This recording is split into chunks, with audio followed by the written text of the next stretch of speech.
presentación del Media Lab, que es un laboratorio de nuevas tecnologías relacionadas con el arte, que funciona aquí, en el Centro Cultural Conde Duque, y con la exposición que estos días tienen montada en el Media Lab. La presentación del Media Lab la va a hacer Karin Olenslager, algo así, perdóname Karin, que es codirectora del Media Lab, y además nos acompaña Santiago Ortiz, que es el artista que firma la exposición de la que os hablo. Santiago además es matemático. Por lo que os he contado hasta ahora, probablemente parezca que tiene poco que ver las actividades del Media Lab, incluso la exposición de Santiago, con lo que hemos estado hablando aquí estos días, pero resulta que no, que tiene muchísimo que ver. Tiene muchísimo que ver porque ellos lo que están buscando son nuevas fórmulas de comunicar la ciencia. Hasta ahora hemos visto en todas las conferencias y las charlas de estos días la comunicación de la ciencia desde el periodismo científico, desde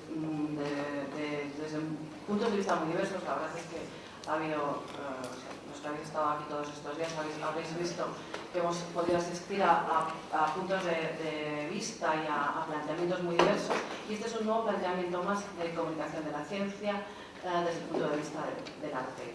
Karin. Gracias. Buenos días a todos. Agradezco sobre todo a ti, Victoria, y a la Fundación de la Universidad Complutense y la Fundación Altrans la posibilidad de participar en estas jornadas. Me gustaría aportar al debate uno de los modelos posibles de comunicar la ciencia desde el ámbito de la cultura, tal y como lo estamos practicando desde hace más de 2 años aquí en el Media Lab Madrid. El Media Lab Madrid es una iniciativa del Centro Cultural Conde Duque que se articula como un laboratorio abierto y un espacio expositivo. Entendemos por cultura no solo la plástica, la música, el teatro, la literatura o el pensamiento. Ciencia es cultura y tecnología es cultura. Ambos tienen un papel incuestionable en la manera de concebir, percibir y relacionarnos con el mundo que nos rodea. Ambos influyen en nuestros hábitos y costumbres. La ciencia, al igual que el arte, aún de distinta manera, están intentando hacer visible lo invisible. Están intentando generar distintos modelos de cognición, distintas maneras de entender los patrones y procesos que rigen la vida en general y la experiencia contemporánea en particular. Con las tecnologías, por otra parte, y citando a Baudrillard, se materializa el espectáculo de nuestro pensamiento. ¿Quién podía concebir las innovaciones científicas sin los avances tecnológicos hoy en día? ¿Quién podía hablar hoy del arte contemporáneo sin las nuevas tecnologías audiovisuales del vídeo, los ordenadores o Internet? La interacción entre nuestro imaginario y las tecnologías constituyen uno de los motores de la producción cultural, de una evolución que nos ha llevado desde la edad de la piedra a la era de la información, del silicio, del microchip, que básicamente sigue siendo arena muy refinada. Antes de presentarles aquí a grandes rasgos el Media Lab Madrid como un entorno catalizador de un diálogo entre arte, ciencia, tecnología y sociedad, me gustaría apuntar algunas cuestiones que concierne tanto al tema de la ciencia como al de la comunicación. Cuando estamos hablando hoy día de la ciencia, estamos hablando de una compleja trama de relaciones entre conocimientos diversos, cada vez más difíciles de abordar bajo un término común o en una sola sección de un medio de comunicación. Por otra parte, si pensamos en la comunicación, nos encontramos no solo con una ciencia en sí misma, sino con otra trama compleja de estructuras, modelos y procesos, de relaciones de poder y conocimiento, de intereses políticos, económicos y, como no, también culturales. De esto habrán hablado estos últimos días. Es curioso constatar, no obstante, que en nuestra actual sociedad de la información hay un problema cada vez más acusado de comunicación, de no entendimiento, de confrontación y con ello también de marginalización. Esto mismo podemos observar tanto en el plano político y social a escala global, como en el plano individual, donde parece prevalecer cada vez más la violencia sobre el diálogo o la competitividad sobre la colaboración. El catedrático de comunicación Romain Gubern plantea en su libro El Eros electrónico un gran interrogante. ¿Se está convirtiendo la era de la comunicación en la era de la soledad? Veremos. Estamos acosados por el exceso de información y su consiguiente inflación. Estamos acosados por la manipulación de la información y con ello por una creciente desconfianza en sus contenidos. Estamos acosados por una creciente fragmentación y banalización de la información que a veces se desvía más hacia el mero espectáculo y el entretenimiento que hacia un mayor conocimiento, pluralidad y libertad de pensamiento. Con respecto a la ciencia, me llama mucho la atención que los propios científicos hablan cada vez más o denuncian cada vez más el hecho de saber cada vez más de cada vez menos. O lo que muchas veces está fallando no solo la comunicación de un determinado especialista con su semejante, sino también con los científicos de otros ramos de conocimiento. Lo que está claro es que la comunicación es mucho más que la mera transmisión de información. La cuestión no consiste solo en lo que se dice, sino cómo se dice, en qué contexto se exponen las cosas, con qué intenciones y motivado por qué intereses.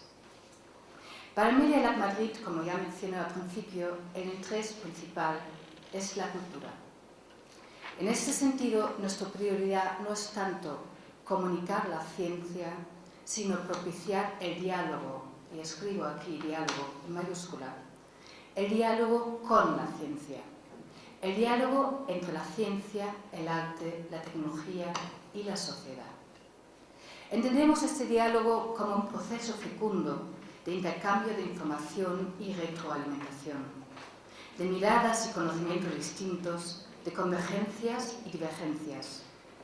Un diálogo que puede dar lugar a contaminaciones y recombinaciones de tal modo que diese lugar a algo nuevo, revelador.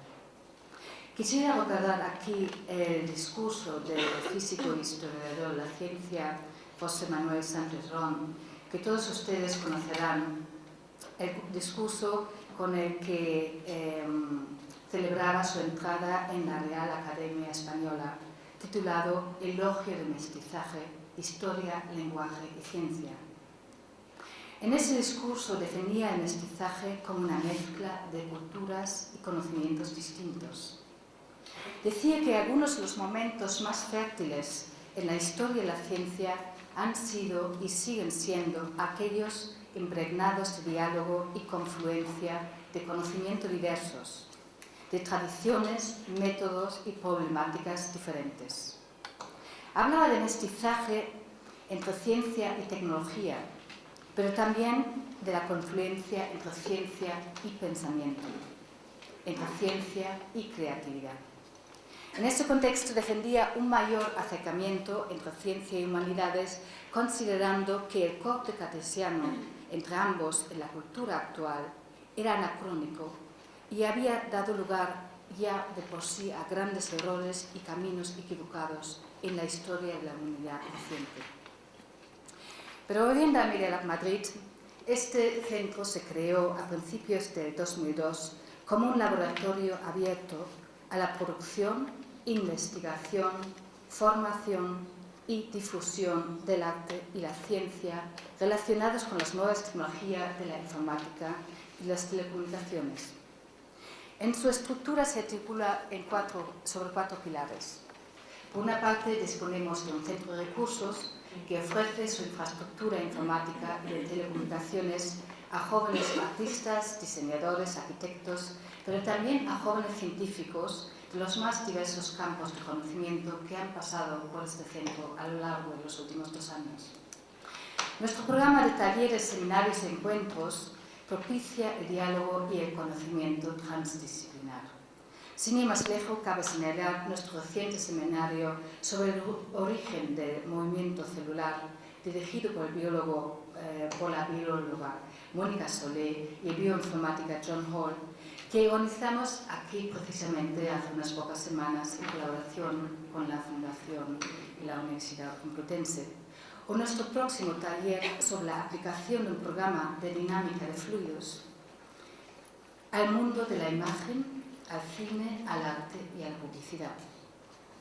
Este taller lo ofrece un joven colectivo llamado Next Limit y que todos ustedes conocerán directo o indirectamente a través de los resultados de su programa en las lavas de las tierras de Mordor del Señor de los Anillos, donde se aplicó precisamente la dinámica de fluidos, un programa desarrollado por este joven colectivo con sede aquí en Madrid. Por otra parte, disponemos de un departamento de investigación transdisciplinar, donde hemos realizado el pasado año un gran proyecto con el biólogo español Ramón Guadans y con un grupo de músicos, diseñadores y programadores de CPK y de Karlsruhe, para desarrollar una herramienta de visualización científica llamada ecolocación algorítmica. Se trata de una especie de microscopio de tiempo capaz de procesar los datos biogeofísicos del planeta, los movimientos de la bolsa o cualquier otro fenómeno sensible a la dinámica del tiempo. Pero esta misma herramienta no solo sirve para la visualización científica, sino también para transformar estos datos en composiciones visuales y sonoras de las más diversas índoles. El proyecto de investigación de este año está centrado, en cambio, en nuestra colaboración con los biólogos norteamericanos Lynn Margulis y John Hall y un equipo español de expertos en bioinformática, genómica y proteómica. Más información les facilitamos a la salida a todos los que están interesados en las actividades de Media Lab Madrid a través de una serie de proyectos, catálogos y proyectos, y por supuesto estamos a su disposición para cualquier información más detallada.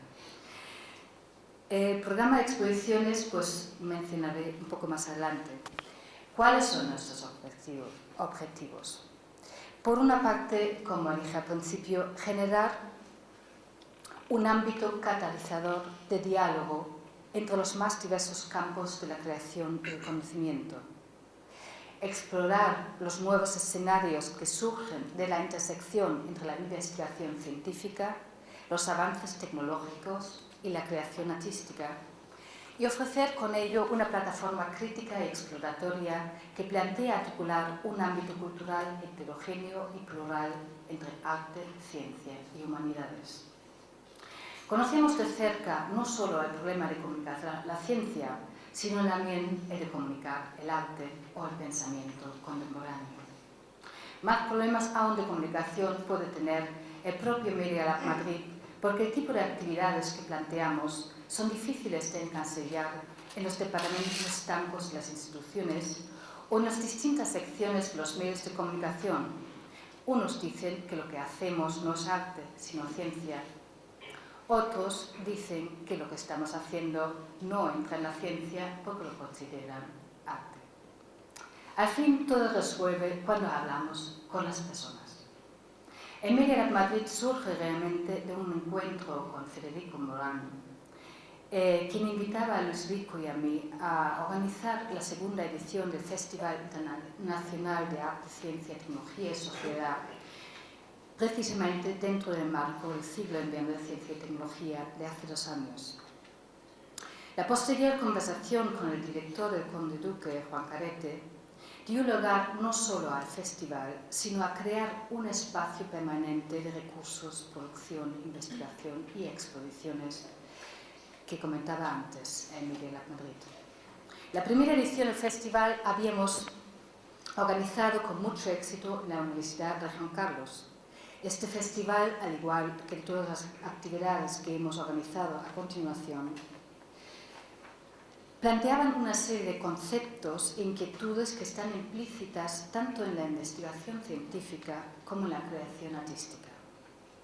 La relación que establecemos no es la de que el arte sea un instrumento de visualización científica, ni que la ciencia se convierta en un instrumento de expresión artística.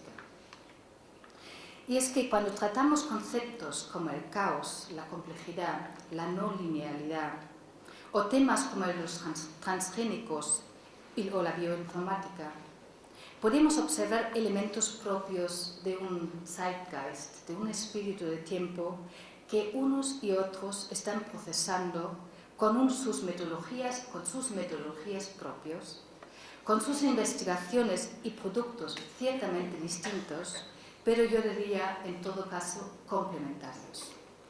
Dos ejemplos concretos. No sé cómo andamos de tiempo.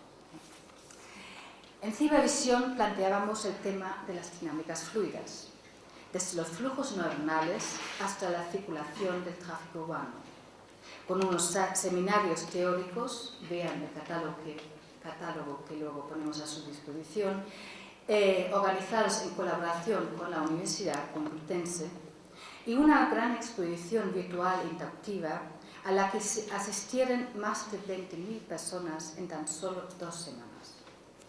Cuando planteamos el tema aquí a nuestro departamento de comunicación en el Centro Cultural Conde Duque, se llevaron las manos a la cabeza y dijeron que este tema era demasiado científico, demasiado teórico y nunca llegaría al gran público. Pues el resultado ha sido todo lo contrario. Por una parte, gracias a ustedes, y por otra parte, gracias a un público muy heterogéneo y receptivo para ver, sentir y experimentar algunos de los proyectos científicos y artísticos más señalados del ámbito nacional e internacional. Y otro ejemplo muy brevemente apuntado sería la exposición internacional e itinerante Banquete, Metabolismo y Comunicación que organizamos el año pasado entre el mes de octubre y noviembre, y donde ofrecíamos un amplio recorrido desde el intercambio y transformación de materia, energía e información en el mundo bacteriano hasta los patrones y procesos que rigen los flujos de la comunicación global.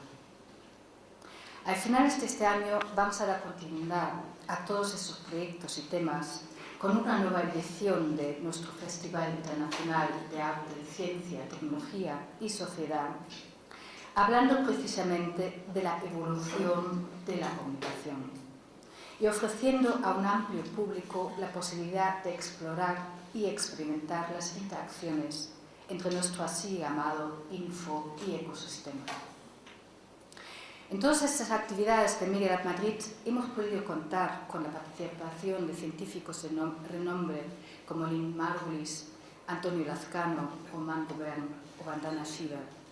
Pero igual de importante nos parece el diálogo y el trabajo transdisciplinar en nuestro día a día con científicos jóvenes como el físico Abelardo Gil Fournier, el ingeniero de telecomunicaciones Gustavo Valero, los artistas Laura Fernando, Marcos García Cristóbal o José Luis Pajares, el realizador de vídeo Raúl Díaz o el matemático Santiago Ortiz, cuyo proyecto expositivo El inventor de historias es fruto de un intenso diálogo entre las matemáticas, la literatura, la antropología, el arte y la música.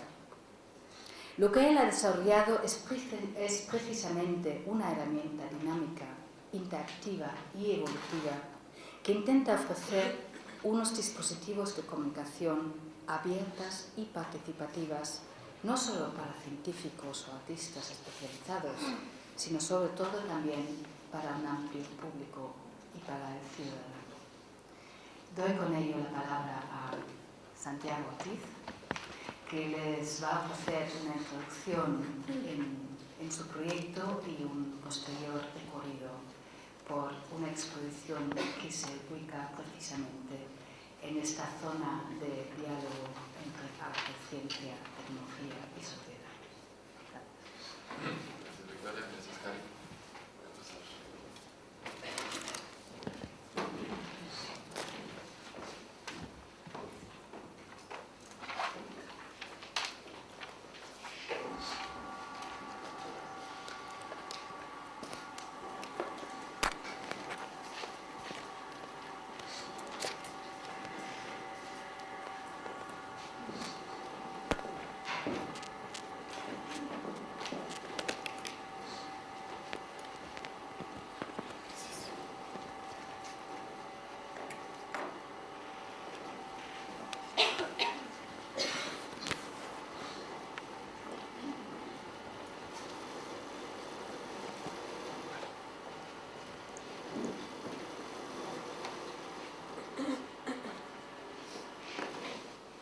Buenos días. Efectivamente, el contexto que planteó Karin es donde intento ubicar un poco mi trabajo. Yo voy a hacer una presentación muy rápida de unos pequeños elementos que hacen parte de la exposición, que está aquí al lado, a donde además los invitaré a pasar en muy pocos minutos.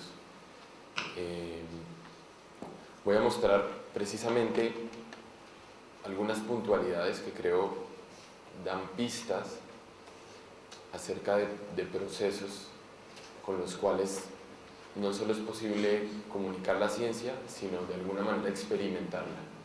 Ese es un tema que a mí siempre me ha preocupado, que es un tema que está entre el arte, la ciencia y también la pedagogía, que es ya no solo expresar una idea para poderla comunicar, para que un individuo la comunique a otro, sino plantear un espacio donde las personas puedan interactuar con la idea. Es lo que se podría llamar la plástica del concepto, volver un concepto plástico, experimentable, ¿sí? Incluso desde el punto de vista sensorial. Entonces, todo lo que yo intento hacer y que en la exposición está es una exploración del lenguaje con el que se puede trabajar científicamente, pero también plásticamente, artísticamente. Me interesa por eso, efectivamente, la literatura y en general la reflexión de cómo se usa el lenguaje, tanto en ciencia como en periodismo, como en arte. Voy a empezar entonces con estos pequeños ejemplos que me servirán como disculpa para hacer unos comentarios. Voy a empezar quizá con un ejemplo bastante evidente en ese sentido.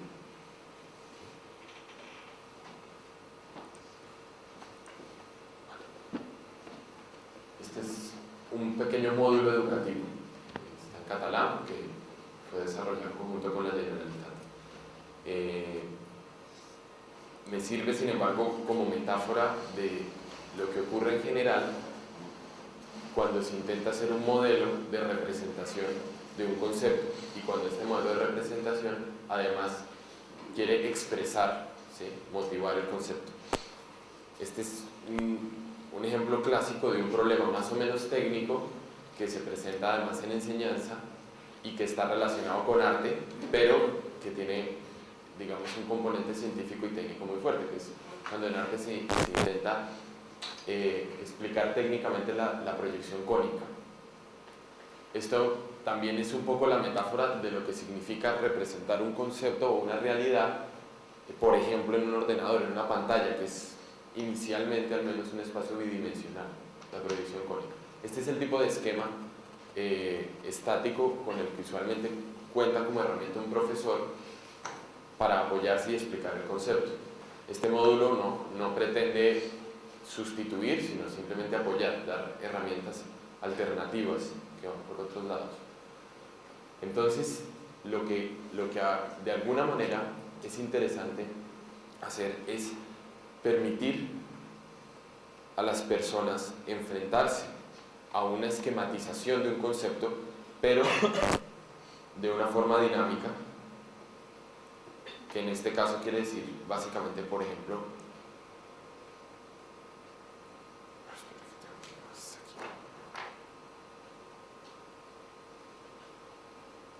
la posibilidad de desplazar el punto de vista.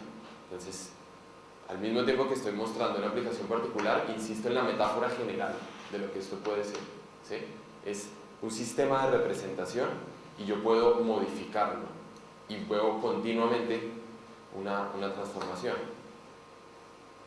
Este juego es, precisamente reconociendo la metáfora, es extrapolable a una gran cantidad de conceptos y de ideas, ¿sí? En este caso estoy en un tipo de interactividad que tiene que ver con la manipulación, con la transformación, ¿de acuerdo? Es un tipo particular de modificación que la persona que interactúa puede realizar sobre una construcción. Otra posibilidad muy distinta es la visualización. Entonces, en este momento, la realidad, el sistema de proyección y el punto de vista son rígidos y la persona externamente es capaz de circundar, digamos, el esquema. Entonces se genera aquí otro tipo de relación con el concepto, que es el de cambiar el punto de vista, pero ya no el punto de vista interno de lo representado, sino el punto de vista propio. En cualquier caso, creo que en este ejemplo sencillo se señalan una serie de problemas, incluso de paradojas, que creo ocurren en general cuando se intenta crear un modelo lingüístico que explique, por ejemplo, una teoría científica. Y es que aquí estoy mostrando el sistema de representación cónica, lo estoy expresando, pero para mostrarlo necesito utilizar una proyección cónica, ¿de acuerdo? Entonces se identifican varias capas de representación superpuestas. Si antes cambiaba el punto de vista del personaje al interior del espacio, este personaje me representa a mí viéndolo de cierta forma. Pero ahora, de nuevo, estoy haciendo una virtualización de cambiar mi punto de vista, desde más afuera, pero todavía no es realmente mi punto de vista, es una virtualización. Entonces, digamos, lo que hago hincapié aquí es en el reconocimiento de la herramienta de representación y visualización. Entonces, creo que a veces estas herramientas, por un lado, deben servir como puentes entre las teorías, entre el concepto y la persona, pero al mismo tiempo la persona debería tener conciencia de ese uso de esa herramienta. Creo que eso también es extrapolable en general cuando se ha querido explicar de distintas formas teorías científicas. Esos problemas aparecen. Voy a poner otro pequeño ejemplo.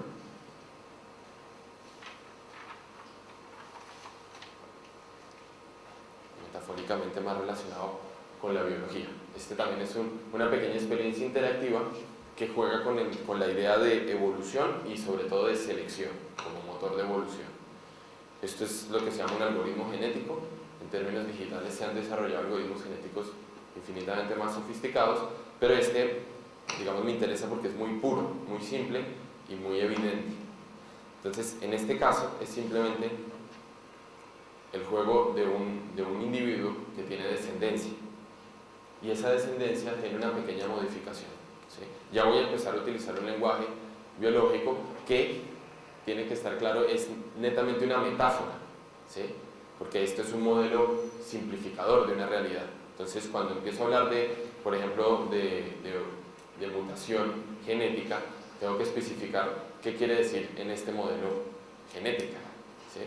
Entonces, el juego en realidad que yo planteo es que la gente descubra cuál es el juego, cuál es la relación entre una genética, digamos, entre un genotipo y un fenotipo, ¿sí? Vale, al final recomendaré un poquito de esto. Entonces, por lo pronto, es una interactividad muy simple, que es seleccionar el próximo padre, que a su vez va a tener descendencia, ¿de acuerdo? Entonces, este se convierte en padre y tiene hijos. A partir de ahí, se entra en un sistema dinámico en donde el que está interactuando puede pretender tener un criterio de selección, por ejemplo. ¿sí? Para imitar ciertos procesos naturales. Entonces, por ejemplo, yo puedo escoger osos hormigueros que tengan los ojos particularmente grandes, metaforizando también de esta manera el hecho de que los ojos grandes son más adaptativos en un instante dado de la historia de esta especie, ¿sí? Y se favorece ese rasgo fenotípico. Entonces, lo que voy haciendo es sistemáticamente seleccionando osos hormigueros con ojos grandes, ¿sí? Y puedo llevarlo al infinito, ¿de acuerdo?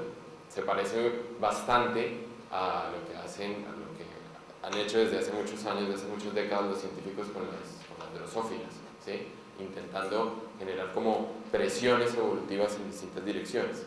Entonces, el punto es que aquí, en esta metáfora, en este modelo, se involucran ya muchos elementos lingüísticos propios de la biología. El punto es, al mismo tiempo que se está dando la herramienta y el juego, dejar muy claro lo que este modelo significa en términos de simplificación, diferenciar también, no pretender que el modelo explica realmente una realidad, sino que es un juego lingüístico con esa realidad que puede ayudar a generar comprensión, pero que mal manejada también puede llevar, digamos, hacia puntos de simplificación. En este caso, se puede ver que el oso hormiguero está compuesto de círculos. Esa es su composición.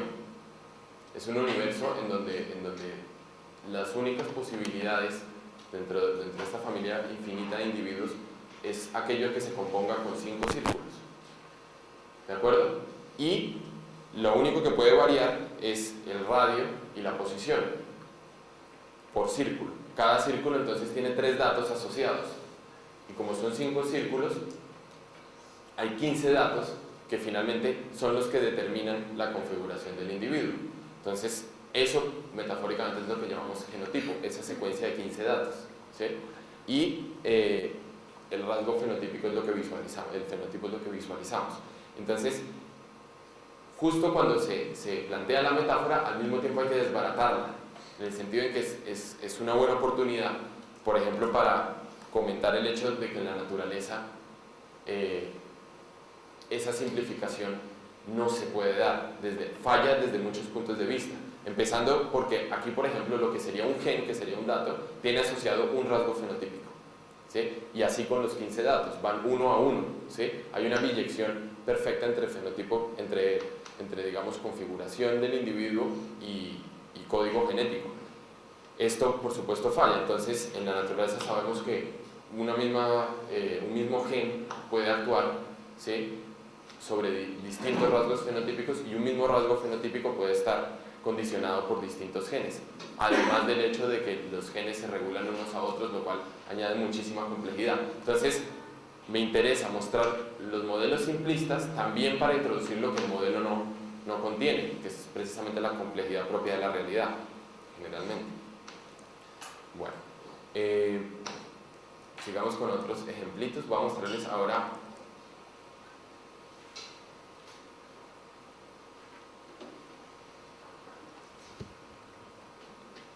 esta es parte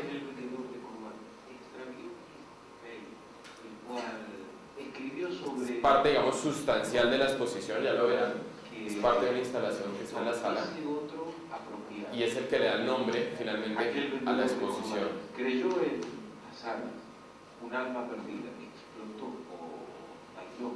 Entonces, aquí me interesa que mientras ocurre un proceso aleatorio, que ahorita voy a explicar con un poquito más de detalle, se vayan representando y evidenciando la dinámica. Varios horrores. Me interesa la realidad. No interesa tanto el resultado sonoro y visual como que los procesos van siendo representados en tiempo real. En este caso, por ejemplo, lo que tengo es un grafo dirigido y cerrado, ¿de acuerdo? Y que además es isomorfo a lo que sería una red trófica en una ecología, ¿sí? Entonces, en términos de la metáfora de red trófica, un individuo que en este caso es un segmento gramatical, ¿sí?, un segmento de frase, puede comerse a otro, querría decir que gramaticalmente concatenan correctamente. Entonces, desde cierto punto de vista, lo único que estoy haciendo es simular el paso de la energía en una red trófica de los individuos que se comen unos a otros, ¿sí? El seguimiento de un paquete de energía, o concatenando gramaticalmente y manteniendo una gramática correcta que genera ese texto y esa oralidad. Entonces aquí también se juegan con elementos interesantes como la idea de la recombinación, por ejemplo. La concatenación, aquí está muy presente el código en muchos sentidos, como metáfora biológica, como simulación en ordenador y como palabra, ¿sí? El código, entonces, de hecho, hoy por hoy adquiere una importancia muy grande y novedosa, porque, digamos, hace parte de aparentemente tres realidades distintas que en muchos casos se juntan, ¿sí?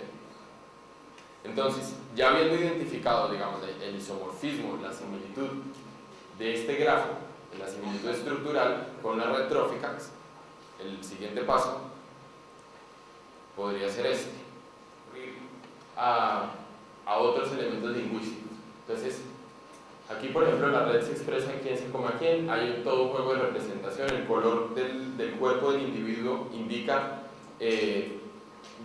su parte inicial gramatical de la frase que lo define, con lo cual le indica a los otros si es comestible o no, ¿sí? Y el color de la cabeza está asociado a la parte final de la frase que indica a quién se puede comer entre los otros, ¿sí? Entonces, en los trazos indican, por supuesto, que alguien se puede comer a otro, y hay una serie, digamos, de modelo de fuerzas para que cuando alguien identifique comida, se dirija hacia allá.